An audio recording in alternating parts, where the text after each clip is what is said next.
Hi friends, welcomes to Vasantham Saravanan channel. இன்றைக்கி நம்ம சேனலில் 5 கிலோ பூந்தி லட்டு எப்படி செய்யுதுன்னு தான் பார்க்க போகிறோம். நாமளே நம்ம வீட்டில் சிம்பிளான மெத்தடில் இந்த லட்டுவை செஞ்சு முடிச்சிடலாம். கடையிலேருந்து வாங்கணும்னு அவசியம் கிடையாது. நீங்கள் சின்னதாக ஹோம் பிஸ்னஸ் பண்ணணும்னு ஏதாவது ஆசைப்பட்டீங்கன்னா இந்த வீடியோ உங்களுக்கு ரொம்பவே யூஸ்ஃபுல்லாக இருக்கும். கரெக்டான மெஷர்மெண்ட்டோட 5 கிலோ அளவுக்கு பூந்தி லட்டு சிம்பிளான டிப்ஸோட எப்படி நல்ல பர்ஃபெக்டான குண்டு குண்டான பூந்தி வர்றதுக்கு அதை வச்சு எப்படி 5 கிலோ லட்டு செய்கிறது அப்படின்றத இந்த வீடியோவில் சொல்லியிருப்பேன்.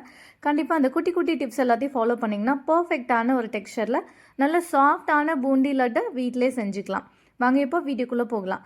வீடியோக்குள்ளே போகிறதுக்கு முன்னாடி நம்ம வசந்தம் சரவணன் சேனலை சப்ஸ்கிரைப் பண்ணாதவங்க சப்ஸ்கிரைப் பண்ணிக்கோங்க. கூடவே இருக்க பெல் ஐக்கானையும் கிளிக் பண்ணிக்கோங்க. இப்போ இந்த லட்டு செய்கிறதுக்கு தேவையான பொருட்கள்லாம் மெஷர்மெண்ட்டோட என்னென்னு பார்த்துடலாம். ஃபஸ்ட்டு நம்ம லட்டு செய்கிறதுக்காக சக்கரை பாகு ரெடி பண்ணிக்கலாம். அதுக்காக இன்றைக்கி மொத்தமாக நம்ம 5 கிலோ அளவுக்கு லட்டு செய்ய போகிறோம். அதுக்கு பார்த்திங்கன்னா 2.25 கிலோ அளவுக்கு சக்கரை நமக்கு தேவைப்படும். 1.5 கிலோ அளவுக்கு கடலை மாவு. 1.5 கிலோ கடலை மாவுக்கு 2.25 கிலோ சக்கரை கரெக்டாக இருக்கும். அதாவது இனிப்பு ரொம்ப திகட்டாமல் நார்மலான இனிப்பில் இருக்கும் நமக்கு. இப்போ அந்த சர்க்கரையை எடுத்து ஒரு பாத்திரத்தில் சேர்த்தாச்சு. ஸ்டவ் ஆன் பண்ணிவிட்டு இப்போ சர்க்கரையை சேர்த்துட்டு அதில் கொஞ்சமாக தண்ணி சேர்த்துருக்கேன். தண்ணியோட அளவு பார்த்திங்கன்னா 1 லிட்டர் கிட்டத்தட்ட வரும். நமக்கு 1 லிட்டர் அளவுக்கு தண்ணி எடுத்துக்கோங்க. இந்த சர்க்கரை மூழ்கிற அளவுக்கு நம்ம ஊற்றிக்கலாம். கொஞ்சம் தண்ணி கம்மி பண்ணிக்கலாம். கொஞ்சம்னா ஒரு 50 ml இல்லாட்டி ஒரு 100 ml தண்ணி நம்ம கம்மியாக வச்சுக்கலாம். இந்த மெஷர்மெண்ட் கரெக்டாக இருக்கும் நமக்கு. இப்போ இதில் 2 டீஸ்பூன் அளவுக்கு பொடிச்ச ஏலக்காய் பொடியை சேர்த்துக்கிறேன். 2 டீஸ்பூன் அளவுக்கு ஏலக்காய் பொடி சேர்த்தாச்சு. அடுத்ததாக இது கூட கொஞ்சமாக வெண்ணிலா எசன்ஸ் சேர்த்துக்கிறேன். வெண்ணிலா எசன்ஸ் அதிகமாக சேர்த்துக்கக்கூடாது. அப்படி சேர்த்துக்கிட்டிங்கன்னா இதோட ஸ்மெல் ரொம்பவே டாமினேட்டிங்காக இருக்கும். ஸோ ஒரு 1/4 டீஸ்பூனு இல்லாட்டி ஒரு 6 ட்ராப் 7 ட்ராப் அந்த மாதிரி நம்ம சேர்த்துக்கலாம். சேர்த்துட்டு நல்லா மிக்ஸ் பண்ணி விட்டுக்கலாம். இது நல்லா கொதிச்சு வரட்டும்.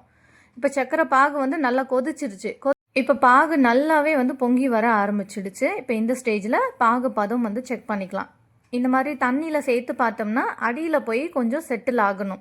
லட்டு செய்கிறதுக்கு ஒரு கம்பி பதம் நமக்கு போதுமானதாக இருக்கும். இப்போ அடுத்ததாக லட்டு பொரிக்கிறதுக்காக ஸ்டவ்வில் எண்ணெயை சூடாக்கி வச்சுருக்கிறேன்.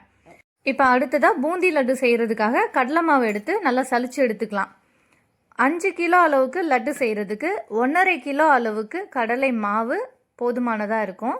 இது கடையிலேருந்து வாங்கினது தான்.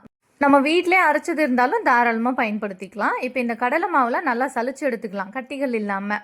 நம்ம சலிக்கும் போதே ஓரளவுக்கு கட்டிகள் இல்லாமல் சலிச்சு வச்சுக்கிட்டோம்னா நம்ம கரைக்கும் போது ரொம்ப கட்டி கட்டியாக இல்லாமல் நமக்கு கொஞ்சம் ஈஸியாக இருக்கும். இப்போ 1.5 கிலோ அளவுக்கு மாவு சலிச்சு எடுத்தாச்சு. இப்போ இதோடு கூட 1/4 டீஸ்பூன் அளவுக்கு குக்கிங் சோடா உப்பு சமையல் சோடா சொல்லுவோம் இல்லையா, 1/4 டீஸ்பூன் அளவுக்கு சேர்த்துக்கலாம். இந்த குக்கிங் சோடாவை ரொம்ப அதிகமாக நம்ம சேர்த்துக்கக்கூடாது. அப்படி சேர்த்துக்கும் போது லட்டு பூந்தி நமக்கு சரியாக வராது. இப்போ இந்த குக்கிங் சோடாவை இந்த மாவோடு சேர்த்து நல்லா மிக்ஸ் பண்ணி விட்டுக்கலாம். மிக்ஸ் பண்ணி விட்டுட்டு இதில் கொஞ்சம் கொஞ்சமாக தண்ணி சேர்த்து நல்லா கரைச்சி விட்டுட்டே வரலாம். எடுத்த உடனே தண்ணி அதிகமாக சேர்த்து நம்ம இந்த மாவு கரைக்கக்கூடாது. கொஞ்சம் கொஞ்சமாக சேர்த்து நம்ம கரைச்சிட்டே வரணும். தோசை மாவு பதத்தளவுக்கு இல்லாமல் அதை விட கொஞ்சம் திக்காக இருக்க மாதிரி நம்ம பார்த்துக்கணும். ரொம்ப கெட்டியான பேட்டரும் நம்ம ரெடி பண்ணக்கூடாது, ரொம்ப தண்ணியாகவும் ரெடி பண்ணக்கூடாது. இப்போ இதில் கொஞ்சம் கொஞ்சமாக தண்ணி சேர்த்து இதை நல்லா கரைச்சி எடுத்துக்கலாம். கரைக்கும் போதே மேக்ஸிமம் நம்மளால் முடிஞ்ச அளவுக்கு கட்டிகள் இல்லாமல் கரைச்சி எடுத்துக்கலாம். நமக்கு அப்போ தான் அந்த பூந்தி பொரிக்கும் போது கொஞ்சம் ஈஸியாக இருக்கும். இப்போ இந்த மாவு கரைக்கும் போதே இதில் கொஞ்சமாக மஞ்சள் பொடி சேர்த்துக்கிறேன். ஒரு 1/4 டீஸ்பூன் அளவுக்கு மஞ்சள் பொடி சேர்த்துக்கலாம். சிலர் இந்த லட்டு செய்யும் போது அதுக்கு ஃபுட் கலர் சேர்த்துப்பாங்க. நான் இந்த ஃபுட் கலருக்கு பதிலாக மஞ்சள் பொடியே சேர்த்துக்கிறேன். நமக்கு கொஞ்சம் நேச்சுரலாகவும் இருக்கும், அதே சமயம் ஹெல்த்தியாகவும் இருக்கும் அப்படின்றதுக்காக. இந்த லட்டுக்கு கலர் கொடுக்கறதுக்காக தான் இந்த மஞ்சள் பொடி சேர்த்துக்கிறேன். ஆனால் இந்த மஞ்சள் பொடியோட வாசனை ரொம்ப டாமினேட்டிங்லாம் இருக்காது கண்டிப்பாக. ஏன்னா நம்ம பொரிச்சு எடுத்ததுக்கப்புறமே இதோட ஸ்மெல் மேக்ஸிமம் போயிடும். அதுக்கப்புறம் நம்ம சக்கரை பாகில் சேர்க்கும்போது இந்த மஞ்சள் பொடியோட வாசமே வராது. ஏன்னா அதில் நம்ம ஆல்ரெடி எசன்ஸும் சேர்த்துருக்கோம். ஸோ நீங்கள் அந்த மஞ்சள் பொடியோட வாசனை வரும் அப்படின்ற மாதிரி கவலைப்பட தேவையில்லை. நம்ம நேச்சுரலாகவே நம்ம லட்டுக்கு சூப்பரான ஒரு கலர் கொடுத்துக்கலாம். இப்போ பாருங்கள் மாவோட கன்சிஸ்டன்சி, பூந்தி செய்கிறதுக்கு தேவையான மாவோட கன்சிஸ்டன்சி பாருங்கள். இந்த மாதிரி நம்ம மாவு எடுத்து ஊற்றணும்னா அந்த மாவு மேலேருந்து இந்த கீழே விழுகுது இல்லையா, அந்த இடத்துல சின்னதாக மேடு மாதிரி ஃபார்ம் ஆகும். ஸோ அந்த மாதிரி ஃபார்ம் ஆச்சுனாலுமே கரெக்டாக இருக்குதுன்னு அர்த்தம். இப்போ எண்ணெய் நல்லா காஞ்சிடுச்சு. எண்ணெய் நல்லா காஞ்சிட்ட பிறகு இந்த மாதிரி பூந்தி கரண்டியில் கொஞ்சமாக மாவு சேர்த்துருக்கேன். இந்த மாதிரி கொஞ்சம் கொஞ்சமாக மாவு சேர்த்து இந்த கரண்டியாலே லேசாக இந்த மாதிரி அழுத்தி விட்டோம்னா பூந்தி ஒவ்வொன்றா இறங்க ஆரம்பிக்கும். சம்டைம்ஸ் நம்ம வந்து இந்த கரண்டியை லேசாக நம்ம தட்டி விட்டாலுமே அழகாக பூந்தி வந்து ஒவ்வொன்றா இதில் வந்து விழுக ஆரம்பிச்சிரும். இந்த எண்ணெயோட கொள்ளளவு பொறுத்து நம்ம கரெக்டான அளவில் பூந்தியை எண்ணெயில் சேர்த்துக்கலாம். அதே மாதிரி இந்த பூந்தி செய்கிறதுக்கு எண்ணெயோட காய்ச்சல் வந்து நல்லா இருக்கணும். நல்ல எண்ணெய் சூடான எண்ணெயில் தான் நமக்கு நல்ல குண்டு குண்டான இந்த பூந்தி வந்து கிடைக்கும். இப்போ நம்ம காரா பூந்திக்கும் இதே மெத்தட் தான் ஃபாலோ பண்ணுவோம். சின்ன வேரியேஷன்ஸ் என்னென்னா, அதில் நம்ம வந்து குக்கிங் சோடா இவ்வளோ நிறைய வந்து சேர்த்துக்க மாட்டோம். ரெண்டாவது, இந்த பூந்தியை இப்போ எண்ணெயில் சேர்த்துட்டு ஒரு 2 கிளறி உடனே நம்ம எடுத்துடணும். அப்படி இல்லாமல் நம்ம எண்ணெயிலே கொஞ்சம் நேரம் வச்சுருந்தோம்னா இது வந்து ஹார்ட் ஆகிடும். கிட்டத்தட்ட கொஞ்சம் அழுத்தமாக காரா பூந்தி லெவலுக்கு வர ஆரம்பிச்சிடும். அதனால நம்ம எண்ணெயில் சேர்த்துட்டு ஒரு 2 டைம் நல்லா திருப்பி விட்டு உடனேவே நம்ம இதை வந்து எடுத்துடணும். இப்போ அதே மாதிரி ஒரு செட்டு பூந்தி பொரிச்சு எடுத்தாச்சு. எடுத்துட்ட பிறகு அடுத்த செட்டு பூந்தி பொரிக்கிறதுக்கு முன்னாடி அந்த எண்ணெய் மறுபடிக்கும் நல்லா காய விடணும். உடனே நம்ம வந்து பூந்தி வந்து போட்டுகிட்டே இருக்கக்கூடாது. அந்த எண்ணெயில் கொஞ்சம் ஒரு 2 நிமிஷம் கண்டிப்பாக வந்து கேப் விட்டு, அந்த 2 நிமிஷத்தில் இன்னுமே நல்லா சூடாகி இருக்கும் அந்த எண்ணெய். அடுத்த செட்டு பூந்தியை நம்ம பொரிக்க ஆரம்பிக்கலாம். இந்த மாதிரி செய்யும்போது நமக்கு கடைசி வரைக்குமே நல்ல குண்டான பூந்தி வந்து நமக்கு கிடைக்கும். சப்போஸ் உங்களுக்கு பூந்தி வந்து பொரிக்கும்போது பூந்தி நீளமாக வந்துச்சுன்னா நீங்கள் அதில் தண்ணியோட அளவு வந்து அதிகமாக இருக்குதுன்னு அர்த்தம். கொஞ்சமாக வந்து நம்ம கடலை மாவு சேர்த்துக்கலாம். அப்படி இல்லாமல் தட்டையாக வந்துச்சுன்னா அந்த எண்ணெயோட காய்ச்சல் வந்து கம்மியாக இருக்குதுன்னு அர்த்தம். எண்ணெய் வந்து அவ்வளோ சூடாக இல்லை, சூடு வந்து கம்மியாக இருக்குது. அந்த பூந்தி வந்து நல்லா குண்டாக வர அளவுக்கு எண்ணெயோட சூடு வந்து அவ்வளோவா இல்லைன்னு அர்த்தம். ஸோ அந்த டைமு எண்ணெயை நல்லா சூடாக்கிட்டு செஞ்சு பாருங்கள். கண்டிப்பாக பூந்தி நல்லா குண்டாக வர ஆரம்பிக்கும். இப்போ பாருங்கள், வீடியோவில் பார்க்கும்போதே தெரியும் நல்லா குண்டாக பூந்தி வர ஆரம்பிக்குது பாருங்கள். நான் இந்த பூந்தியெல்லாம் பொரிக்கும்போது பாதியிலேருந்து தான் இந்த வீடியோவே எடுக்க ஸ்டார்ட் பண்ணேன். எனக்கு கடைசி வரைக்குமே நல்லா குண்டான பூந்தி வந்து கிடச்சிது. இப்போ அடுத்ததாக ஒரு டிப்ஸ் என்னென்னா, இப்போ நம்ம வந்து பூந்தியை எண்ணெயில் சேர்த்துட்ட பிறகு இந்த கரண்டி இருக்கு இல்லையா, அதை வந்து கம்ப்ளீட்டாக பின்னாடி பக்கம் நல்லாவே தொடச்சிடணும். அதே மாதிரி முன்னாடி பக்கம் திருப்பி உள் பக்கமும் நல்லா கம்ப்ளீட்டாக தொடச்சிடணும். இந்த மாதிரி கம்ப்ளீட்டாக தொடச்சிட்டு தான் அடுத்த செட்டு பூந்தியை நம்ம பொரிக்க ஆரம்பிக்கணும். அப்படியே அதே கரண்டியில் நம்ம சேர்த்தோம்னா பூந்தி வந்து சரியாக இறங்காது. அதே சமயம் இந்த குண்டான பூந்தியும் நமக்கு கிடைக்காது. ஒன்று தட்டையாக இல்லை நீளமாக கிடைக்க ஆரம்பிக்கும். இந்த மாதிரி ஒவ்வொரு டைமும் இந்த கரண்டியை வந்து நல்லா தொடச்சிட்டு அதுக்கப்புறமா நம்ம இந்த பூந்தியை வந்து பொரிக்க ஆரம்பிச்சிக்கலாம். இந்த கரண்டியை வந்து ஒவ்வொரு டைமும் நம்ம கழுவணும்னு அவசியம் கிடையாது. தண்ணியில் போட்டு நீங்கள் அலச ஆரம்பிச்சிங்கன்னா அதை வந்து கம்ப்ளீட்டாக துடைக்கணும். அதுக்குள்ளே எண்ணெய் இன்னும் வந்து ஹெவியாக சூடாகிடும். ஸோ அப்புறம் வந்து அந்த தண்ணி சப்போஸ் நம்ம சரியாக துடைக்காமல் விட்டுட்டோம்னா நம்ம மேலே தெறிக்கிறதுக்கு வாய்ப்புகள் இருக்குது. அதனால் நல்லா கம்ப்ளீட்டாக தொடச்சிட்டு பூந்தி பொரிக்க ஆரம்பிச்சிடலாம். இப்போ பாருங்கள், பூந்தியெல்லாம் பொரித்து எடுத்தாச்சு. இப்போ பூந்தியை வந்து நம்ம சக்கரை பாகில் சேர்க்க போகிறோம். சக்கரை பாகில் சேர்க்கும்போது சக்கரை பாகு நல்லா சூடாக இருக்கணும். நம்ம ஆல்ரெடி சக்கரை பாகு ரெடி பண்ணி வச்சுட்டோம். பூந்தி சேர்க்கும்போது அதோட சூடு கம்மியாக இருந்துச்சுன்னா அந்த நேரத்தில் நீங்கள் சக்கரை பாகு கொஞ்சம் வந்து நல்லா சூடாக்கிக்கோங்க. நல்லா சூடாக்கிட்டு அதுக்கப்புறமா நம்ம பொரிச்சு வச்சுருக்க பூந்தியை இது கூட சேர்த்துடலாம். சேர்த்துட்டு நல்லா கலந்து விட்டுக்கணும். நல்லா கிளறி விட்டுட்டு இதை வந்து அப்படியே விட்டுடலாம். மூடியெலாம் போட்டு வைக்கக்கூடாதுங்க. மூடி போட்டு வச்சிங்கன்னா வேர்த்து கொட்டிடும். அதுக்கப்புறம் நமக்கு பூந்தி ஒழுங்காகவே இருக்காது, நாளும் தங்காது. இப்போ இதை நல்லா கிளறி விட்டுட்டு அப்படியே விட்டுடலாம். இந்த சக்கரை பாகுலே இந்த பூந்தி வந்து நல்லா ஊறி வரணும். ஒரு 10லேருந்து 15 நிமிஷம் இல்லாட்டி ஒரு 20 நிமிஷத்துக்கு அப்புறம் கூட நீங்கள் பார்த்தீங்கன்னா இது நல்ல சக்கரை பாகெல்லாம் இழுத்துருக்கும் இந்த பூந்தி. அந்த டைமில் நல்லா கிளறி விட்டுட்டு நம்ம வந்து லட்டு பிடிக்க ஆரம்பிச்சிடலாம். இப்போ கொஞ்சமாக பூந்தி வந்து சக்கரை பாகில் சேர்க்காமல் எடுத்து தனியாக வச்சுருக்கேன். இப்போ அந்த பூந்தியை நம்ம மிக்ஸி ஜாரில் சேர்த்து நல்லா அரைச்சி எடுத்துக்க போகிறோம். கொஞ்சம் தான் எடுத்து வச்சுருக்கேன் நான். இதில் ஒரு 1/2 கிலோ அளவுக்கு தனியாக அந்த பூந்தியை வந்து எடுத்து வச்சுருக்கிறேன். நம்ம இந்த பூந்தியை வந்து குண்டாக பொரிக்கிறோம் இல்லையா, அது எவ்வளோ தான் நம்ம பர்ஃபெக்டாக செஞ்சாலும் சில நேரங்களில் நம்ம கொஞ்சம் நிறைய பூந்தி வந்து சேர்த்துருவோம் எண்ணெயில். அந்த டைமில் கொஞ்சம் கெட்டியாலாம் இருக்கும். அதெல்லாம் நம்ம தனியாக எடுத்து வச்சு மிக்ஸி ஜாரில் போட்டு அரைச்சிட்டு அதை வந்து நம்ம இந்த லட்டு கூட சேர்த்துக்கலாம். இப்போ இந்த மிக்ஸி ஜாரில் இந்த பூந்தியை சேர்த்து அரைக்கும் போது அது கூட ஒரு 3 கிராம்பு வந்து சேர்த்துருக்கேன். சேர்த்து இதை நல்லா வந்து பவுடர் மாதிரி நல்லா அரைச்சி எடுத்துக்கலாம்.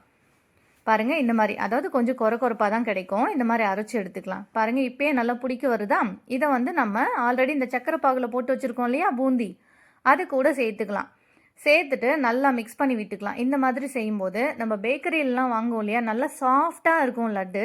ஸோ அதே மாதிரியான சாஃப்டான லட்டு இருக்கும். அதே சமயம் அதோட டெக்ஸ்சர் பார்த்திங்கன்னா நல்லா பூந்தி லட்டு மாதிரியே இருக்கும். சூப்பராக இருக்கும் நமக்கு இந்த லட்டு. கண்டிப்பாக ட்ரை பண்ணி பாருங்கள்.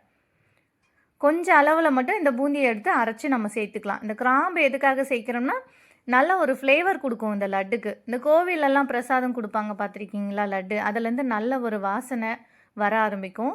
ஸோ அதில் வந்து கொஞ்சமாக பச்சை கற்பூரம் சேர்த்துருப்பாங்க. இந்த மாதிரி ஏலக்காய், கிராம்பு இதெல்லாம் சேர்க்கறதுல நல்லா அதோட மனம் வந்து நல்லா கூடுதலாக இருக்கிறதுக்காக. இப்போ இதை நல்லா கிளறி விட்டுக்கலாம். பாருங்கள், சக்கரை பாகு முழுவதுமாக இந்த பூந்தி வந்து அப்சர்வ் பண்ணிக்கிச்சு.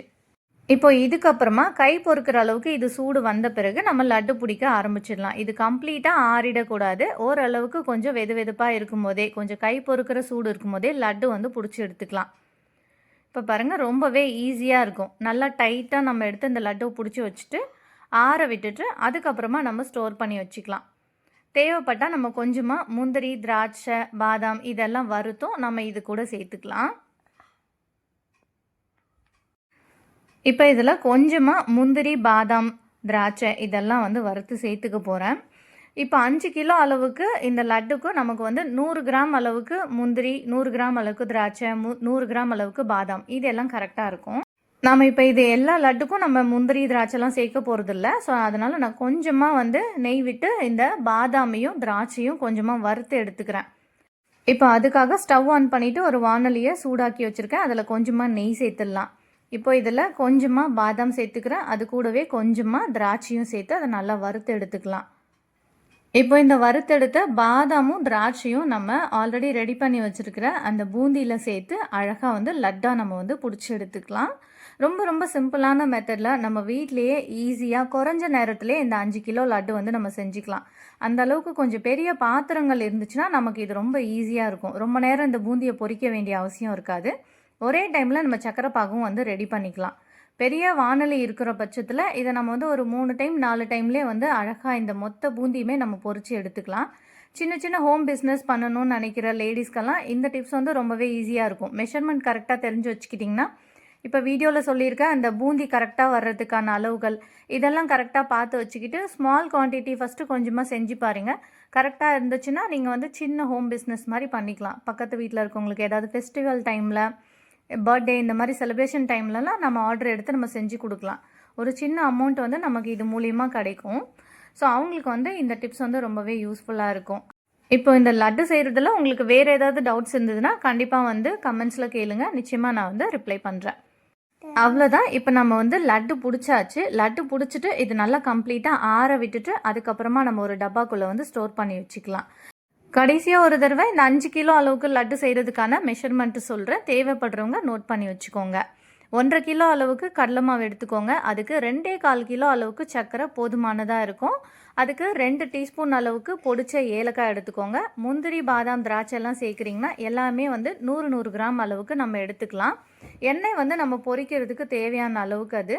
இப்போ நம்ம சக்கரை பாகு ரெடி பண்ணுறோம்னா சக்கரை பாகுக்கு வந்து 2.25 கிலோ சர்க்கரைக்கு வந்து நமக்கு மேக்ஸிமம் 1 லிட்டர் தான் தண்ணி தேவைப்படும். அதிலே கொஞ்சமாக நம்ம நிறுத்திக்கலாம். ஒரு 50 ml 100 ml வந்து தண்ணி நிறுத்திக்கலாம். ஸோ கொஞ்சமாக உங்ககிட்ட வெனிலா எசன்ஸ் இருந்துச்சுன்னா ஒரு 5-6 சொட்டு வந்து நம்ம அந்த சக்கரை பாகில் சேர்த்துக்கலாம். இதெல்லாம் மட்டும்தான் இதுக்கு தேவையான அளவுகள். அவ்வளோதான், சிம்பிளாக நம்ம வீட்டிலே செஞ்சு முடிச்சிடலாம். ஓகே ஃப்ரெண்ட்ஸ், கண்டிப்பாக இந்த வீடியோ உங்களுக்கு ரொம்பவே யூஸ்ஃபுல்லாக இருந்திருக்கும்னு நம்புகிறேன். இந்த ரெசிபி உங்களுக்கு ரொம்ப பிடிச்சிருந்தா இந்த வீடியோவை உங்களோட ஃபேமிலி அண்ட் ஃப்ரெண்ட்ஸ்க்கு ஷேர் பண்ணுங்கள், லைக் பண்ணுங்கள், கமெண்ட் பண்ணுங்கள். இன்னும் நம்ம வசந்தம் சரவணன் சேனலை சப்ஸ்கிரைப் பண்ணாமல் இருக்கவங்க சப்ஸ்கிரைப் பண்ணிக்கோங்க. கூடவே இருக்க பெல் ஐக்கானையும் கிளிக் பண்ணிக்கோங்க. தேங்க்ஸ் ஃபார் வாட்சிங்.